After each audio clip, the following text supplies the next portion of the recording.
Pasensya nyo ito share ko. Wow, laki ng katawan, Dax! Tapos yung iba naman, wow, laki ng katawan. Liit naman, cute. Iba talaga, no, pag Pilipino. Anyway, sobrang dami kong tawa sa comment section. Thank you so much, guys. At least namamonetize natin. Haters, tsaka admirers, na-appreciate ko kayo lahat.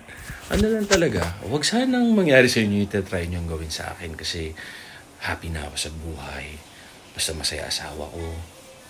Healthy kami, okay na eh. Tapos nagsusumikap, magtrabaho. Diba? Pero yung ibang tao na ginagaya nyo, isipin nyo lang may pinagdadaanan. O mali, for example ako, diba, nagkaroon ako ng cancer cyst, 8 times tinanggal dito sa ilong. Diba? So, mamamatay ka na or magka-cancer ka. Nagka-cancer na nga, parang kasamahan nyo naman. Diba? Ang dami nyo wini-wish na mamatay ako. Bakit? Ewan. Sana happy kayo. And tama kayo. Mali ako na si Dr. Lou. I wish you happy guys. God bless.